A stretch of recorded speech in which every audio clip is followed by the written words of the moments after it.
Okay. Oh, you got somebody else coming here. I don't want to miss the intro here. Ray Fox.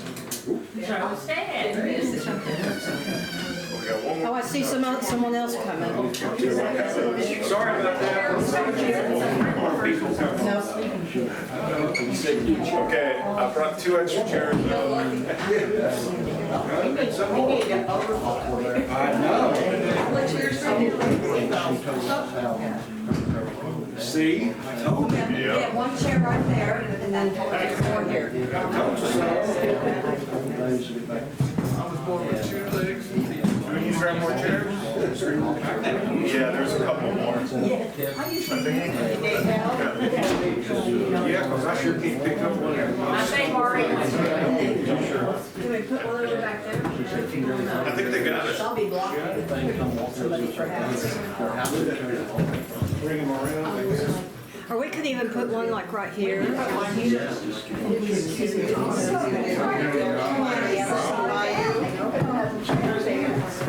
you. Yeah, right there. Yeah, I got This one right here. Right here.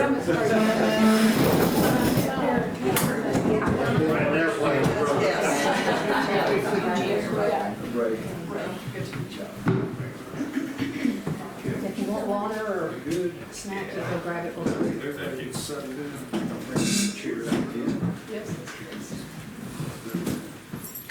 Okay. Okay, good afternoon.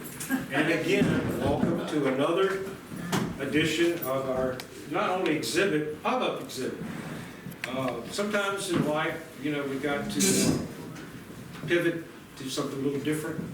Our scheduled exhibit that was going to happen for this time of the year didn't happen. So, Joe, and all his infinite wisdom, along with Maureen, Debbie, everybody on the staff, jump in, and Joe says, I have an idea. Thank you for coming. Thank you for supporting not only the History Center, the Friends of the History Center, and especially Joe Fox, because he's the one that came up with all these different ideas that you will hear about in the near future of where we're going for 2026. And just to make sure, don't forget, I know Jennifer knows, we have America 250 next year for the whole year. We have some plans. Joe has some really neat plans for what he's going to do here at the History Center next year in celebration of America's 250. So I just want to make sure on your calendars, don't go anywhere. Stay here all year. So Joe came up with the idea in June, said, hey guys, listen, I have an idea. So you saw the announcement, surviving the surge, hurricanes that shaped Aransas County. Okay, I know we have some history geeks. I know we have people that follow today in history. We have something that popped up today, and it is today in history. Today is the 55th anniversary of the day Hurricane Celia slammed into Port Aransas. Just happens to be one of Joe's topics today. Yeah, we totally did that on purpose. We did it. And June goes, you know what? Today in history is going to come up, and this is going to be one of them. But anyway, all serious. We thank you for your contributions to the Friends and everything that's going on. Everyone in this room, thank you for supporting the Friends of the History Center. We appreciate everything that you do for us.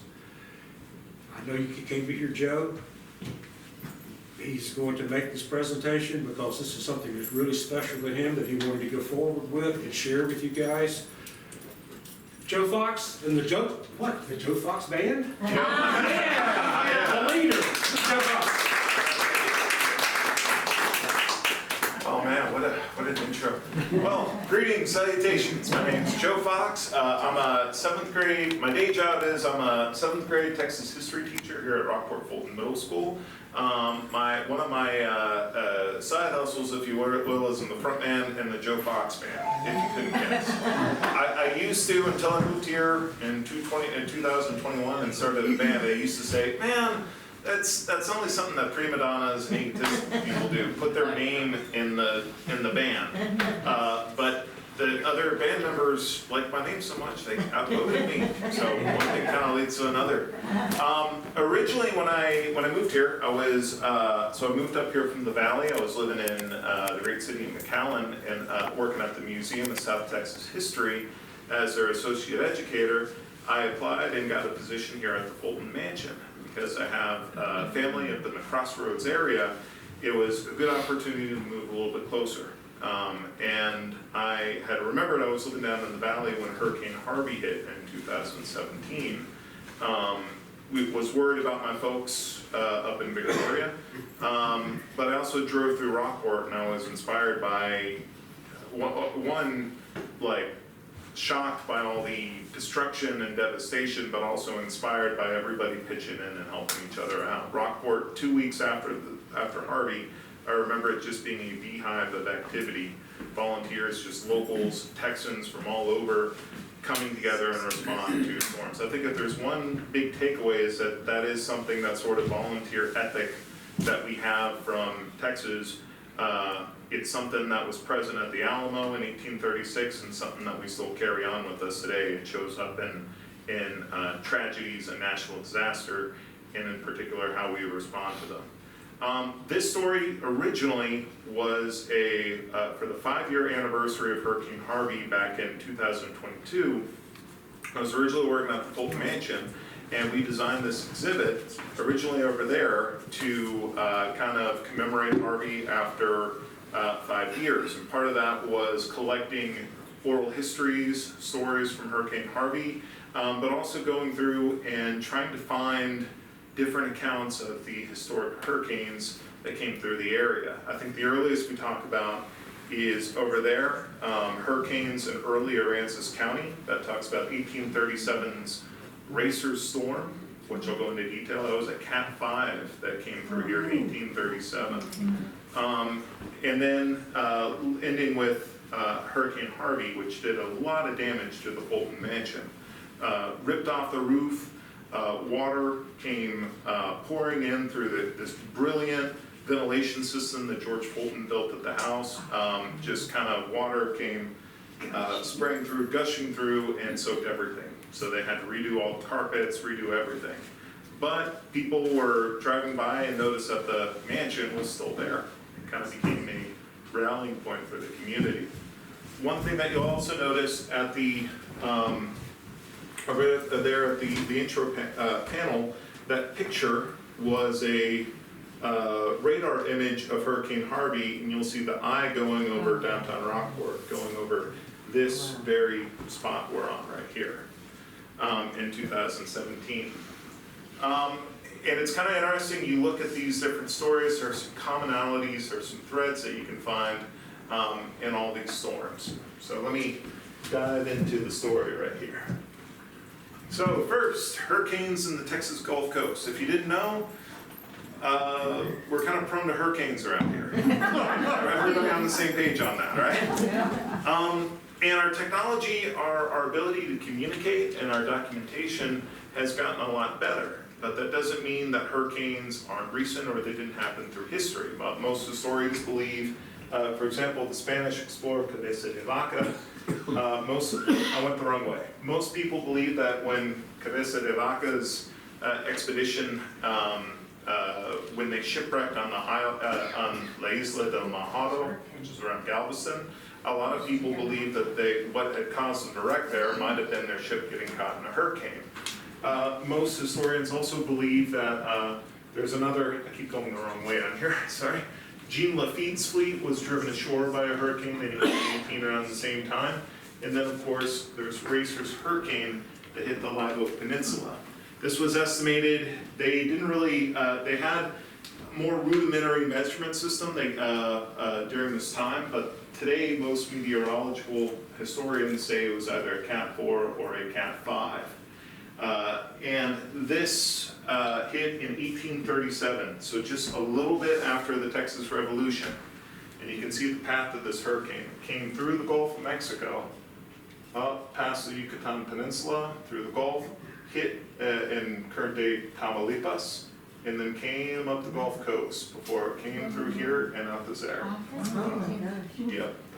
So, really horrible storm. One of the accounts of it, this was written in the Texas Telegraph and Register of Houston on October 11th.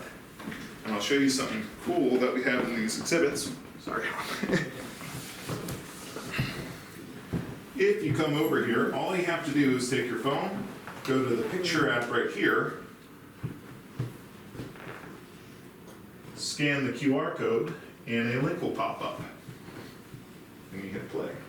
On the evening of the 6th, the wind veering all the time to the north, possibly increasing, brought the large volume of water from the bay onto the island with such force and violence as to sweep away everything in its course. On land, every house, camp, sod house, and inhabited structure was swept away except the old Mexican custom house. Colonel Master Turner, Galveston, Texas, in the Texas Telegraph and Register on October 11th, 1837. Yeah, so that's Racer's Hurricane. On the evening of the 6th, I restarted it. Okay, there we go. And it gets its name because when it came out on the other end in the Atlantic Ocean, it hit a steamship called the HMS Racer off the coast of the Carolinas. But it did an enormous amount of damage. This is Amasa Turner talking about it in the Texas Telegraph and Register up the coast from here in Brazoria. A more local perspective that kind of shows what was going on here in Rockport was from George Fulton's father-in-law, Henry Smith. Henry Smith was the former governor of Texas. He was governor during most of the Revolution till he got in a conflict with his own government. After that, he became Secretary of Treasury for the Republic of Texas and had his eye on developing this area of the Texas coast. He said in his account, "I found it entirely different from any place or point which I had seen anywhere to the east, that I felt like I had been suddenly transported to the fields of Elysium. You may paint in your own mind a landscape containing all the beauty which your imagination can dream of, and call to your side some half-dozen female friends who should be known for their poetical and even extravagant flights of fancy, and together complete the picture of a natural landscape." And then a month later, a Cat 5 hurricane hit. And what I guess the big takeaway of this is we've always had these people, the earliest Texans here have appreciated the beauty of this natural area and its potential to develop communities here. But this flies in the fact of every 30 years or so, we get hit with a major hurricane. In Henry Smith's time, they were going through a colder period in climate history. A lot of people call it almost like a little ice age. So it's gotten considerably warmer since then. And with that has come, with more Americans moving to the coast, we have more written accounts of these hurricanes coming up. So fast forward, we get to, hold on one sec. There it goes. Lower Texas coast hurricane of 1869 that hit the town of St. Mary's in Copano Bay. If you don't know where St. Mary's is, its closest community to it is Bayside in Refugio County. So if you look at the map, this is a historic map that shows where Rockport is. You have the Live Oak Peninsula, Lamar over here. Part of the, after Racer Storm in 1837, there was a lot of competition in Copano Bay between land developers. It seemed like everybody was trying to build their own town. Henry Smith's nephew, Joseph Smith, founded a town called St. Mary's, right here, which at one point was actually the county seat of Refugio.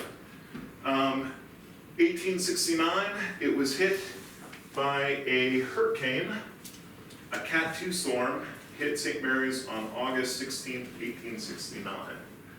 Do we have the wind speed? Peak wind speed, 105 miles per hour. And what I mean by that is that's sustained over a 1 minute duration.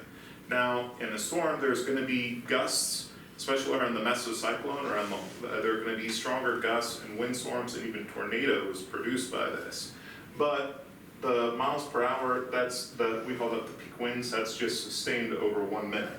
That's how people calculate that. It did, hold on.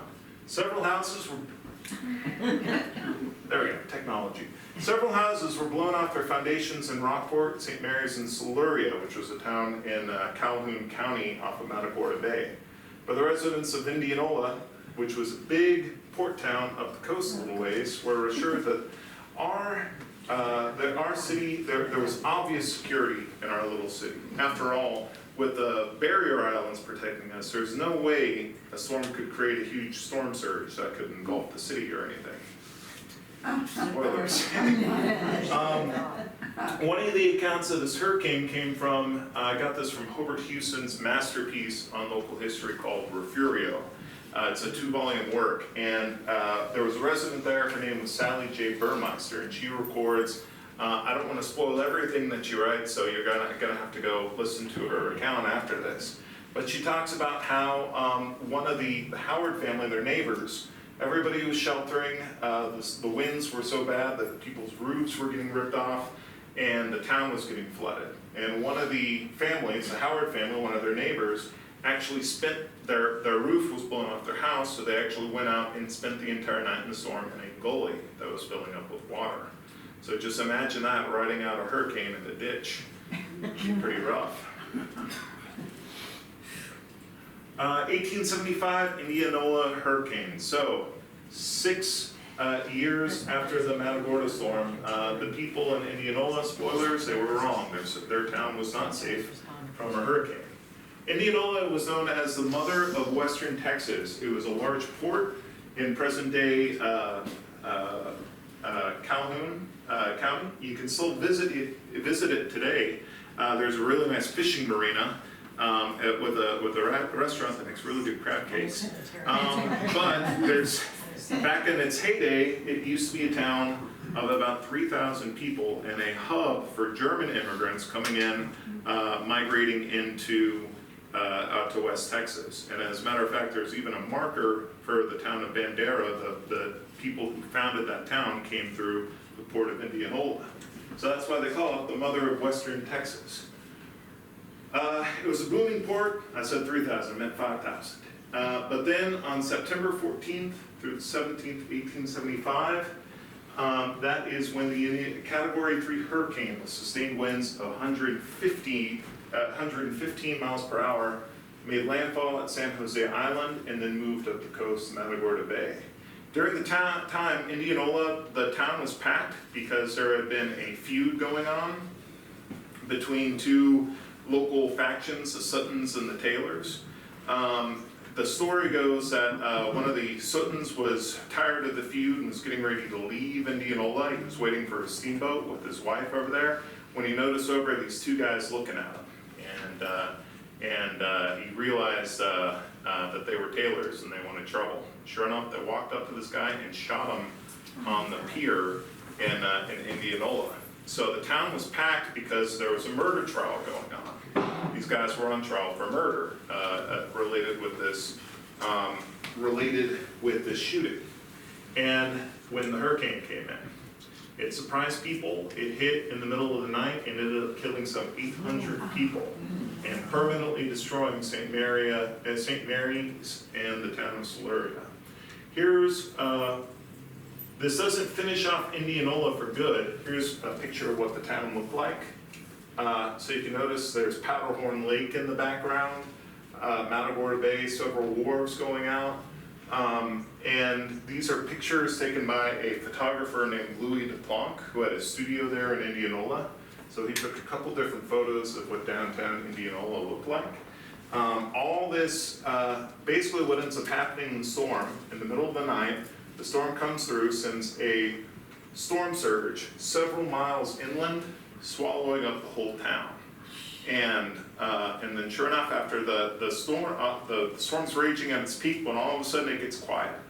And people are like, oh, thank God, the storm passed. We can get out of our houses and start to rebuild. Yep, they were in the eye. The storm came back, the winds came in the opposite direction and sucked buildings and people out into the Gulf of Mexico. That photographer I talked about, he saw what was gonna happen.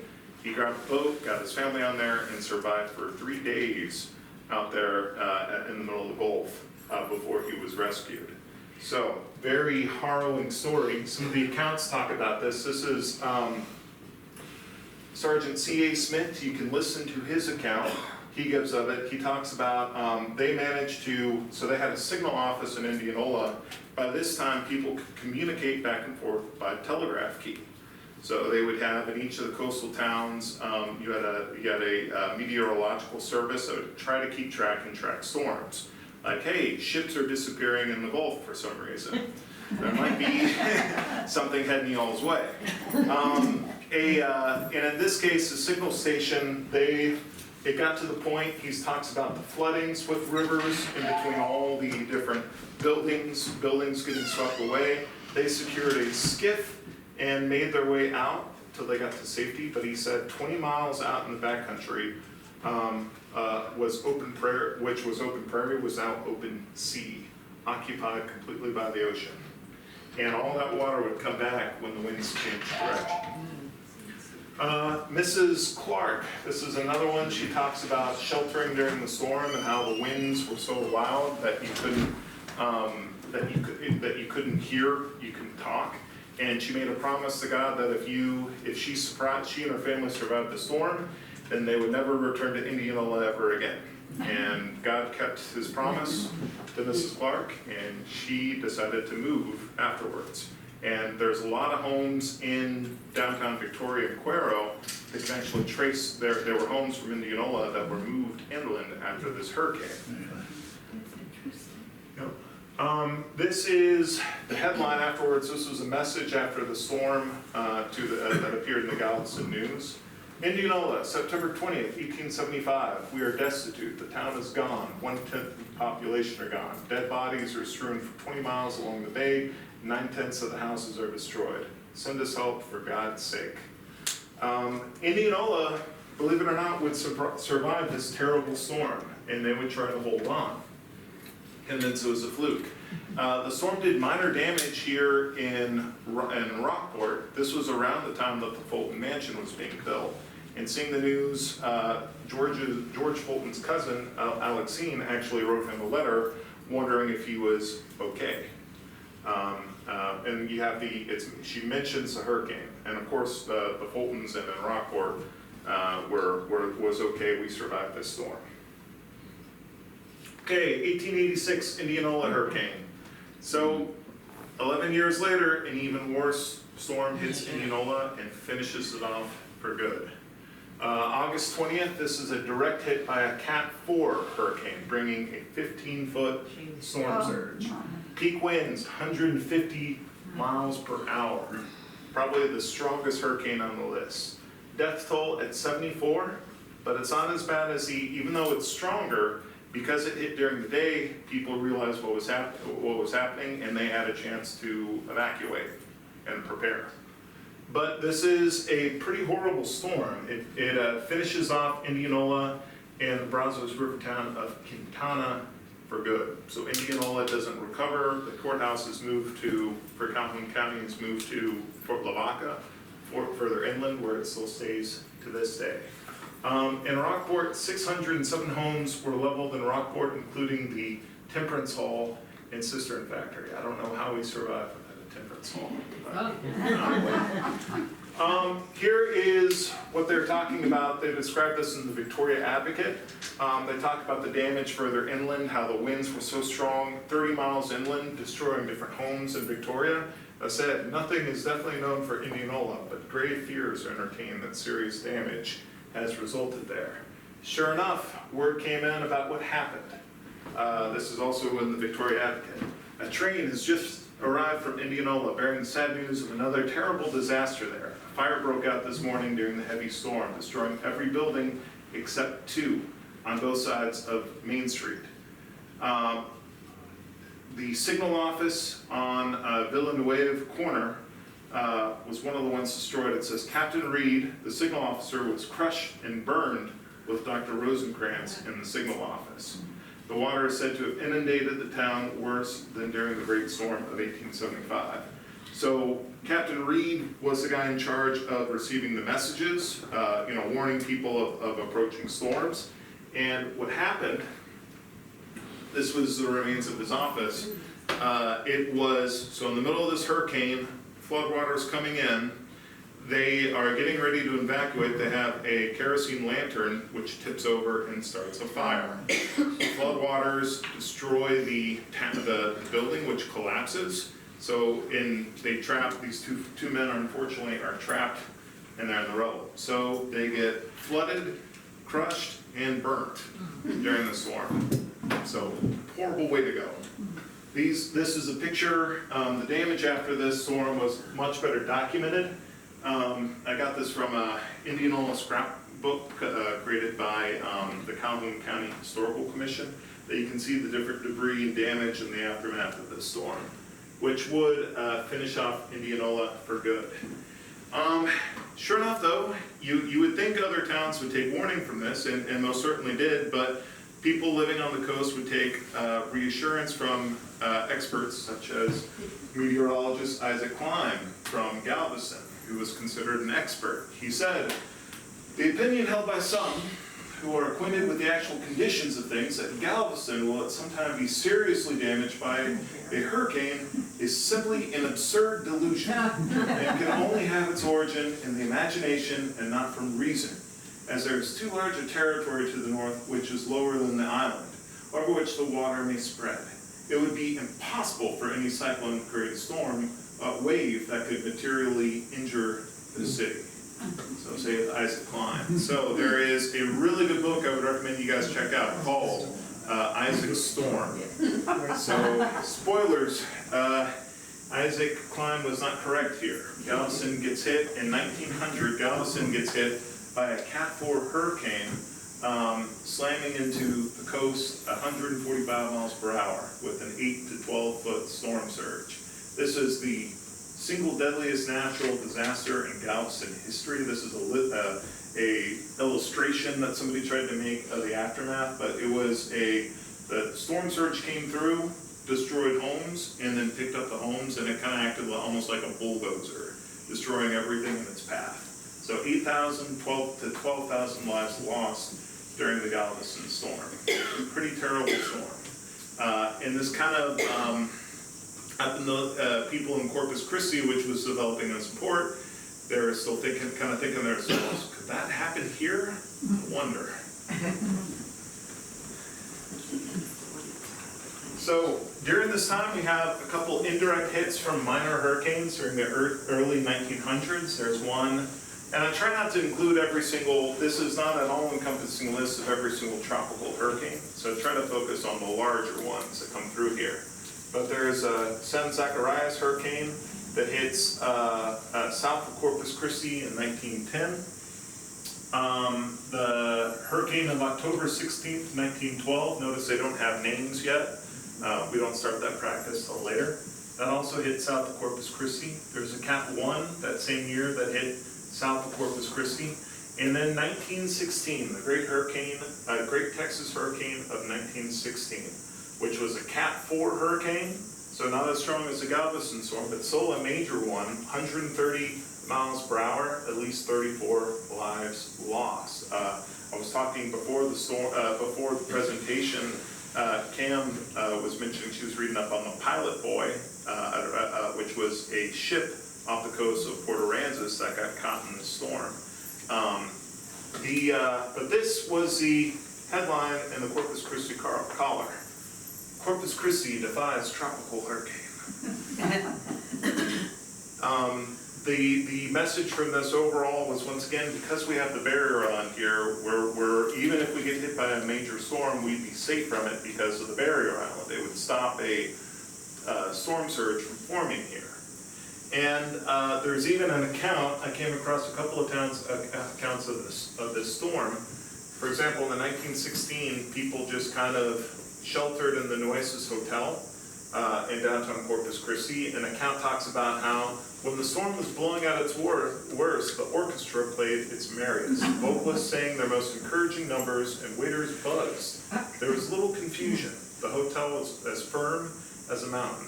Men, women, and children, bound by a common cause, chatted, and things were lively, oblivious to the rage of the elements. So people partied their way through the 1916 storm.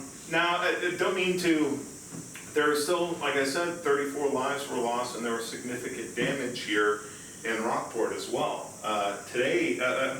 Just a couple weeks ago, we announced the new opening of a city hall. But the 1916 storm actually destroyed, according to the newspaper reports, the 1916 storm destroyed the city hall in Rockport at the time. This is from the Victoria Advocate. There was a Dallas insurance agent here named C.A. Gates. You can listen to his account. He says, at Rockport, there was scarcely a building but what was damaged, and a number, including the city hall, were demolished. Every boat in the harbor except the powerboat Nereid, which is pictured right here. This was kind of like it was almost like a cruise boat that would take people from Rockport out to this community called Tarpon. Was either sunk or beached, and all piers except one were swept away. Most alarming, it talks about how the beachfront was covered with debris and hundreds of snakes were washed ashore from St. Joseph's Island and were in the debris.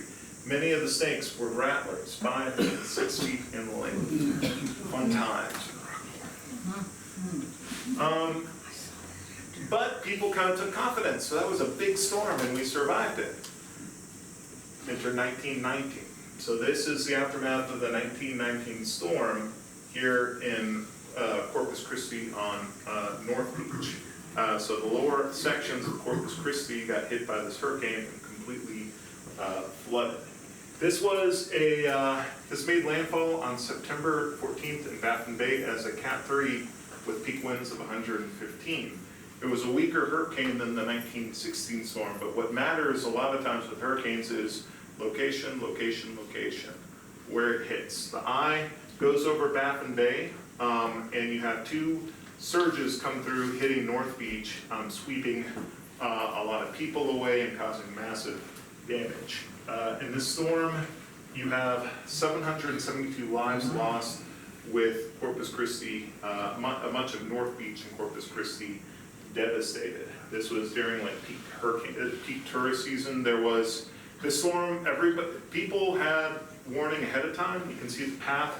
They actually called the storm the Florida Keys hurricane because it did a lot of damage near the Florida Keys over here.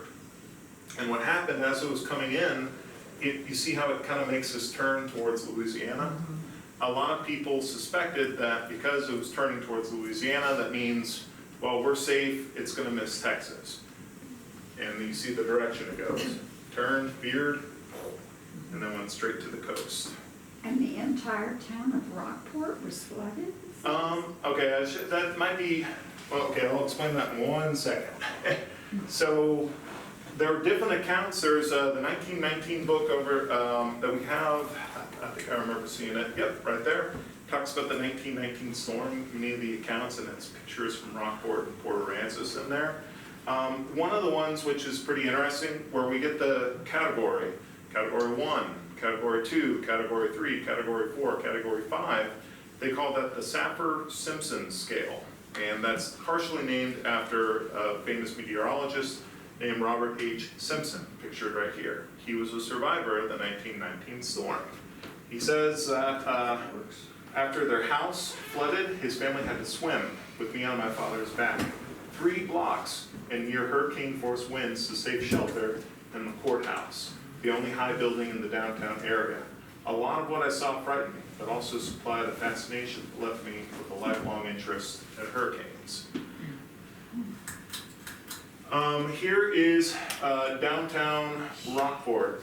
This is the day taken after, and this is kind of a picture of a couple different pictures. This looks like it might have been, yeah, this is from on top of a building right here. Storm surge came about 15 feet in downtown Rockport. So I shouldn't say there were dry areas further inland, but Austin, what's Austin Street today, completely flooded. This area, you can see a picture of downtown right here. This is taken the day after, so by this point the storm surge had receded a little bit. But it also in the same way this caught Corpus Christi off guard, it also caught Rockport off guard. One of the accounts I have up there was from Irene Norville, who was a resident of Rockport and a survivor of this storm.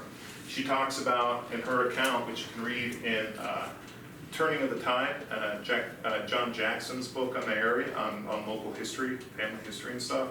She talks about how during the storm, her husband went out to check on some neighbors. She was the winds came in, blew out one of her windows, so she had to secure it with a curtain.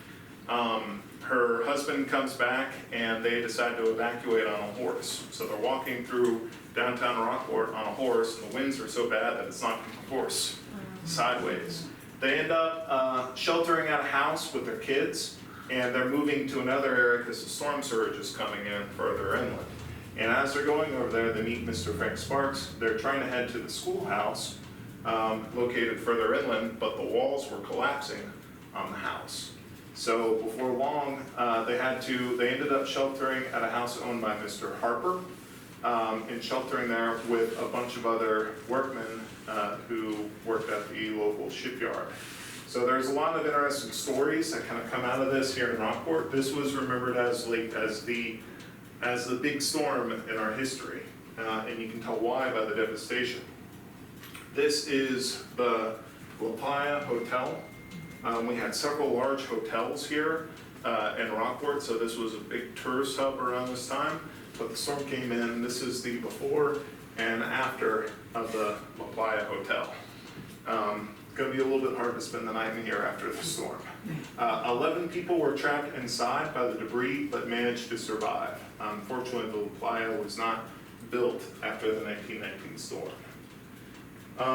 Also, a mark that's still kind of left behind, if you go near, at the Fulton Mansion, the storm surge went up to about 7 feet on the first floor and sent a boat through the front porch.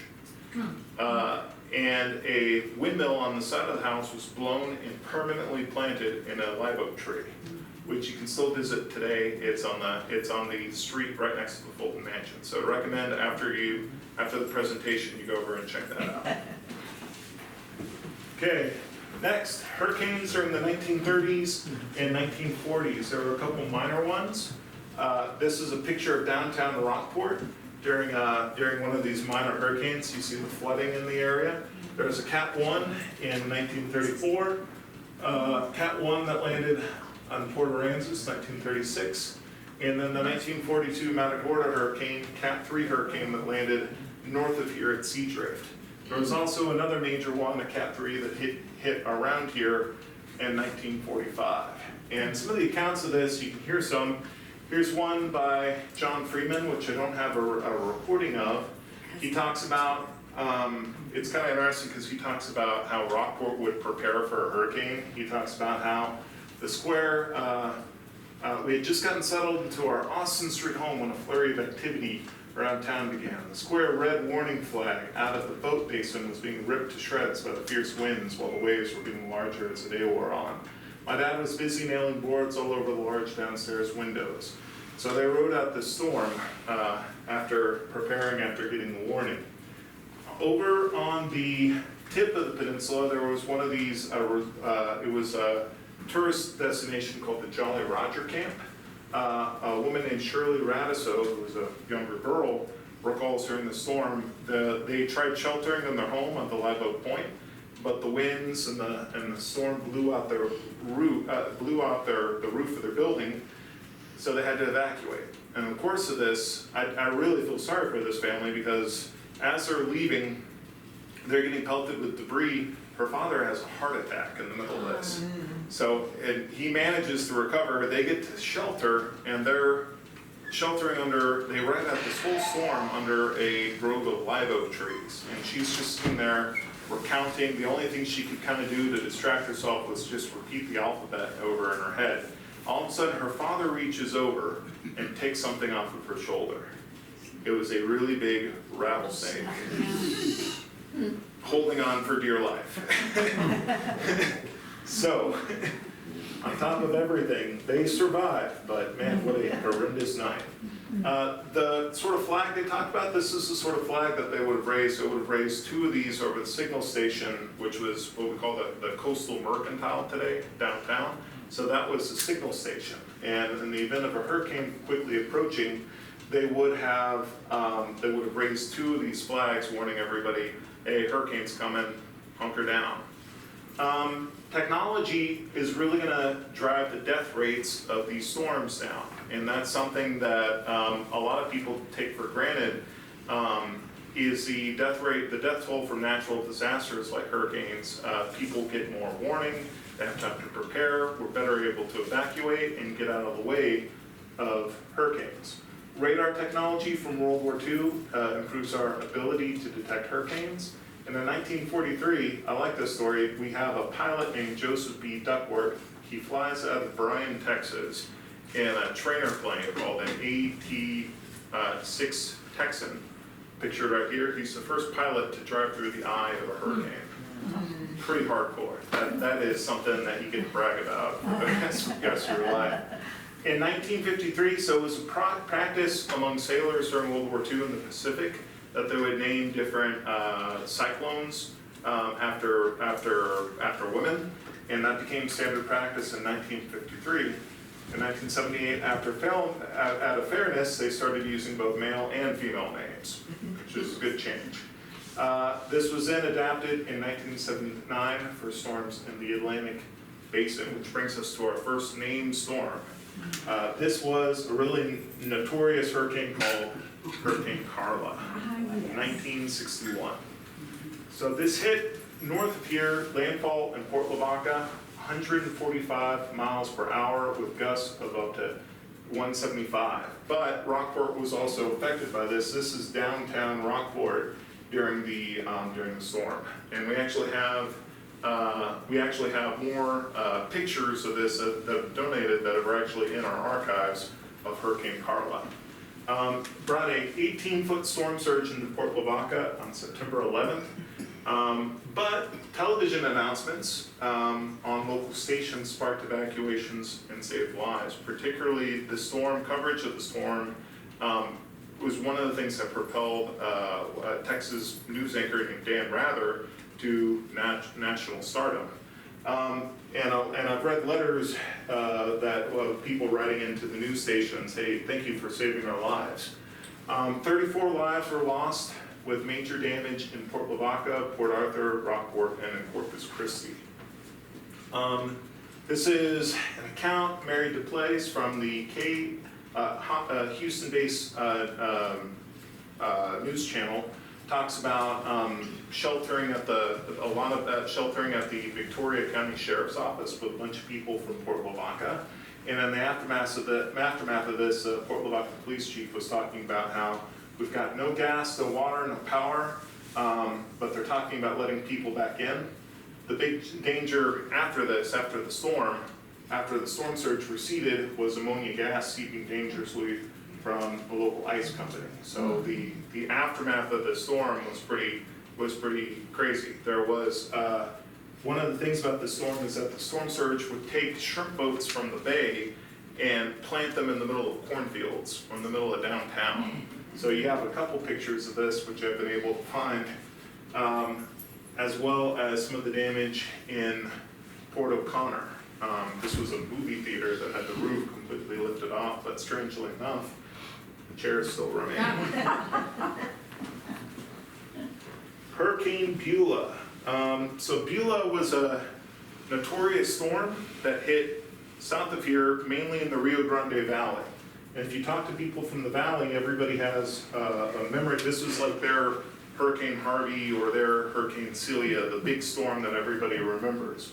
It hit September 19th, 1967, as a Cat 3 storm that hits Brownsville, Texas. 115 mile per hour winds, because the valley is a very flat region, it brings a lot of massive flooding. This is downtown Harlingen right here, throughout the area. One of the stories I heard, so there were 59 direct fatalities and millions of dollars in property damage. But one of the stories I heard from this was of there's a man who had a neighbor who was a Japanese farmer in the valley. And when he heard that the storm was coming, he wanted to his name was Henry Kawahata. And Henry wanted to get out of the way of this hurricane. So he decided to evacuate up to Corpus Christi.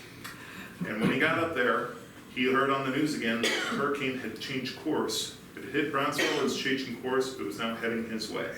So it went to San Antonio. When he got there, he found out, sure enough, the hurricane was following him. It changed course again. So he decided to head down to Laredo where he would be safe. But the hurricane started going southwest. Barely made it through the crossing of this little border town called Roma before they closed it off because there was a lot of flooding along the Rio Grande. He barely makes it through, ends up back home in Hidalgo, Texas, and rides out the rest of the storm there. I thought the storm was a little bit fishy until I saw the actual radar map for Hurricane Beulah. You'll notice, Yeah. pretty believable. It's worth mentioning here in Rockport because across the rest of Texas, Beulah spawns about 115 tornadoes. And one of those tornadoes ended up touching down in Fulton, Texas. So they call that the Fulton tornado, and this is the damage. It landed in Aransas Bay as a water spout, and then came inland, tearing up several homes and grocery stores. I have an account which you can listen to from Rick McLester. The McLesters are an older family from Fulton. His mom was at home trying to ride out the storm in her house, but all of a sudden she heard a sound like a freight train right next door. And before she knew it, the whole house gave way and she was thrown out into the grass. Tornado, McLester called that his mom's Dorothy Act after Wizard of Oz. She survived, luckily. But you'll notice the effect of the tornado kind of odd. This is a Weber grocery. It ripped off the roof of the grocery store, but left all the items on the shelf. Apparently didn't want to buy it. Hurricane Celia. After, this was the one that people kind of remembered as the big storm. After you got a new generation in Rockport during the time, you still had some people alive who might remember the 1919 storm, but the Celia was one that everybody remembered. It was a Cat 4 hurricane that hit Corpus Christi with peak winds of 140 miles per hour. Strangely enough, what a lot of the reports talked about was it didn't have a deadly storm surge, but the wind speeds did a lot of damage. This is in Con Brown Harbor in Aransas Pass. You see all the shrimp boats that are just smushed in there. And there's a lot of reported damage across all the communities in the coastal bend from this storm.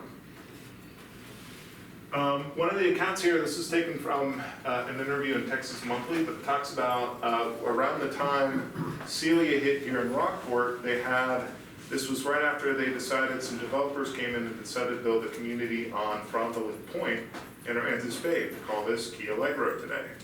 So he talks about how people rode out the storm and they would peek out the window. They built these big houses with concrete houses that they thought would be pretty safe during the storm.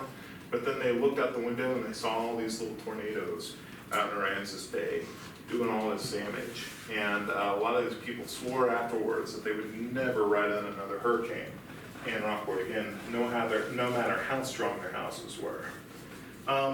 There's also a really good oral history I have from John Jackson. The Jacksons are an old shrimping family here in Rockport, and John's brother Bobby was a very famous Texas history teacher. It talks about them having to secure their shrimp boats during that storm, so I recommend listening to that. 1 year later, you have Hurricane Fern, which nobody remembers because it was just a little Cat 1. It lands as a tropical storm, and in 1971, and with peak winds at 90 miles per hour, there are almost no stories I could find of Hurricane Fern. It's one of those ones that people just don't remember. But it inundates the area with 11 inches of rain, so pretty major. The next big one, Hurricane Allen. So we're almost there. Hurricane Allen comes through. People were expecting this to be a Cat 5 hurricane that was going to slam into Corpus Christi. So people were thinking it was going to be another Hurricane Celia. What happened at the last second is that we had Saharan dust fly up and weaken the storm and knock it a little bit off course. So instead of so it weakened it, it came in as a Cat 3 storm south of Corpus Christi with 129 miles per hour. 17 lives were lost in Texas, with the heaviest loss of life out here on the island of Haiti. But by most accounts, we dodged a bullet. This is some people, reporters from the Rockport Pilot actually went out near Fulton Harbor and took a picture of what it looked like during that storm. So we have that in our records of what the storm looked like. Stephen Harrigan, famous Texan historian and writer for the Texas Monthly, talks about covering the storm, talking about the flooding in Corpus Christi, but also it says that they were expecting this to hit with full force of 170 mile/hour winds in Corpus Christi. So the consensus is we dodged a bullet here. We're finally safe from hurricanes, right? Well, you had two minor tropical storms in 1998 that hit around this area, like Tropical Storm Charlie, which made landfall 60 miles per hour here in Rockport. And then one Francis hit Corpus Christi on September 11th, but these were kind of minor storms. We kind of had a big lull. The average that Alan Holt kind of gave me, the meteorologist from at Corpus Christi gave me, is that every 30 years we get hit by a hurricane. Sometimes more, sometimes less. And in this case, 1980 and then 2017, Hurricane Harvey. This was one of the busiest hurricane seasons on record. This hit Harvey as the town was preparing, teachers and kids were preparing to go back to school. August 25th, Hurricane Harvey slams into Rockport as a Cat 4 hurricane with peak winds of 130 miles per hour, gusts much higher. They call this a rapid intensification storm, meaning that like it hit like a warm pocket and the hurricane rapidly intensified and gained strength. So a lot of people remember going to work like the day before, hearing about there's a tropical storm on the coast, in the Gulf, it might hit here, it might not. And then when they came home from work, there's a Cat 5 heading right for you. Yeah. So, and I did several different oral histories on the storm, mainly with people connected with the Fulton Mansion, different volunteers and local officials. But there's still a lot more stories that need to be collected about Hurricane Harvey and people's experiences. There were 68, only according to what I heard from local officials, there was one life lost during the storm. Rick McLester in the oral history I did with them was talking about how when the storm came, the authorities were kind of sheltering in place, but then when the eye started to pass over, they got all these calls in from people asking for help. So they knew they had 30 minutes to go out and help as many people as they could and get them to safety before the storm came back. And I know a couple of people who tried writing out the storms who said they would never do that ever again. So very destructive hurricane. 50% of the buildings in Aransas County suffered major damage during Hurricane Harvey.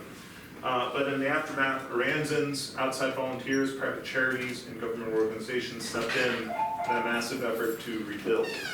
So some of the damage, Rockport Aquarium, VFW on Market Street, ASD Gold Gym, which was leveled during the storm, which was actually rebuilt with help from Ellen DeGeneres. Some of the aid coming in, you have Governor Abbott, George P. Bush, and George Strait. Mike Pence came down, Vice President Mike Pence came down to help out and to kind of oversee rebuilding efforts. And of course, you have volunteers coming in from all across the state to help rebuild. So, in conclusion, here is breaking down all the hurricanes on the list, ignoring the tropical storm. You can see different trends that we have.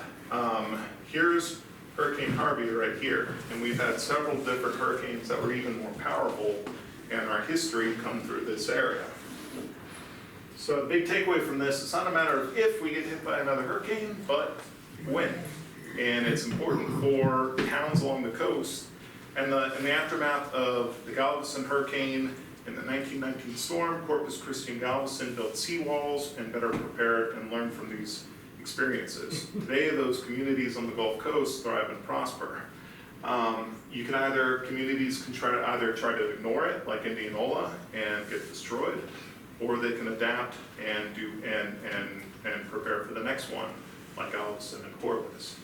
Another big thing that affects us is that the population of Aransas County has increased from about a little under 1,000 in 1880 to about a little under 24,000 today. We've seen a lot of growth all along the Gulf Coast. People keep moving here. And what they call this is the bullseye effect, meaning that there are more people. It's like if you could think of the southern United States as a target, everybody's moving closer to the bullseye. And the big thing here is if we want to maintain our standard of living and community here in Rockport, make sure you have a hurricane plan ready. Make sure you're paying attention to the weather out there, because like I said, the average is every 30 years we get hit by another hurricane. There's also a big call to arms. We have to document these stories. We're coming up on the 8-year anniversary of Hurricane Harvey this August. It's important to collect those stories for future generations. So if you're interested in doing an oral history, if you have a good storm story to share, we'd be happy to add that to our collection here at Aransas County. So thank you guys. That's my presentation.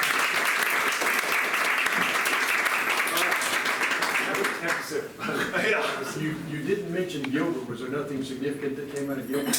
I didn't, not too much. You're talking about the one from last year. No, Gilbert. Gilbert, it was back in the late 80s, wasn't it? That was 2000, 2000, okay, I would have to look up. 99 to 2000, right in that area. 99, I would have to look that one up again.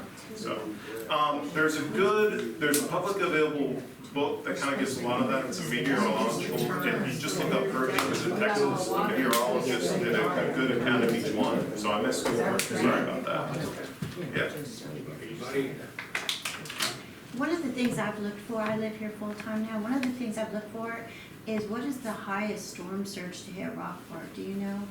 Off the top of my head, that'd probably be the 1919 storm. Which was? 15 to 18 feet, I'm gonna say 18. And it all depends on location. The northeastern quadrant of the hurricane is the roughest part to be in. Harvey, the 1919 storm, the eye went over Corpus Christi, so that put Rockport right in the middle of that northeastern quadrant with the rotation of the hurricane. Harvey, in contrast, the eye went straight over Rockport. What it did is sucked all the water out of Aransas Bay, a lot of it, and shot it around the tip of the peninsula. So the flooding that we had was on the north side, and it depended on, and on different areas. And some of the stories I've heard from Harvey are also pretty crazy. There's one guy, Robert Mitchell, he rode out the storm to take care of livestock. His house got hit by a tornado, lifted 18 feet, landed, and then he got hit by the storm surge and was getting swept away. It ended up hitting his F-150 in a ditch and got stopped. So he got very lucky that him and his wife survived that storm. You mentioned Dan Rather and Hurricane Carla. He was the first one of the reporters who was crazy enough to stand out in the storm and lean in. That's how he got famous. Before the weather channel. There are a few Florida hurricanes. I remember seeing some reporters trying to imitate that. Yeah. They're in their hurricane, and then you see people walking along.